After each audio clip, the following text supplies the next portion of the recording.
네, 우리나라는 이런 의료기 부작용에 대한 보상 책임을 강제하는 규정이 없어서 그저 업체가 주는 대로 보상을 받아야 하는데요.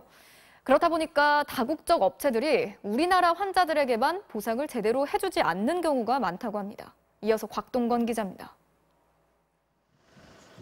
지난 2008년 한 다국적 업체에 인공 엉덩이 관절을 이식받았던 김종섭 씨. 그런데 8년 뒤 수술 부위에서 갑자기 극심한 통증이 느껴졌습니다. 뼈가 살을 이렇게 찌르는 것 같은 느낌 있잖아요. 도저히 참을 수가 없어요. 움직이면 움직이는 대로 그냥 살을 도려내는 것 같으니까. 원인은 인공 관절에 의한 감염 및 염증. 이식된 금속 인공관절이 서서히 마모되면서 중금속 가루들이 나왔고 이게 몸 안에서 심각한 염증을 일으킨 겁니다. 제조사도 결함을 인정하고 지난 2010년 리콜 조처를 내렸습니다. 이후 김 씨도 6개월마다 중금속 검사를 해야 했는데 수술 8년 만에 증세가 나타난 겁니다.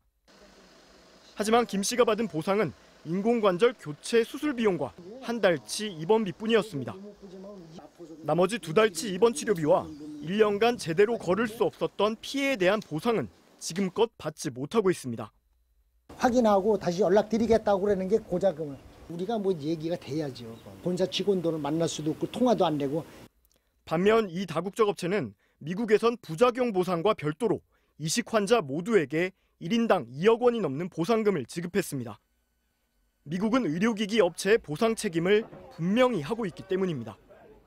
그러나 우리나라는 이런 법 규정이 없습니다. 사법적 구제에서 사각지대에 지금 있다고 봐야 될 것 같습니다. 이런 부분이 굉장히 허술하고 어떻게 보면 우리 국민만을 호구로 보는 거죠, 정말. 이러다 보니 문제가 발생해도 해당 업체가 주는 대로 받거나 아니면 개인이 업체를 상대로 장기간 소송전을 벌여야 하는 일이 반복되고 있습니다. 의료기기 부작용 건수는 지난 5년간 모두 7,300여 건. 이 중 87%가 다국적 회사 제품이었습니다.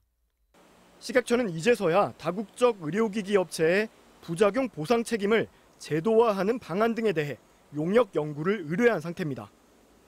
하지만 식약처가 다국적 의료기기 업체들의 반발을 극복할 수 있을지에 대해선 우려 섞인 전망도 나오고 있습니다. MBC 뉴스 곽동건입니다.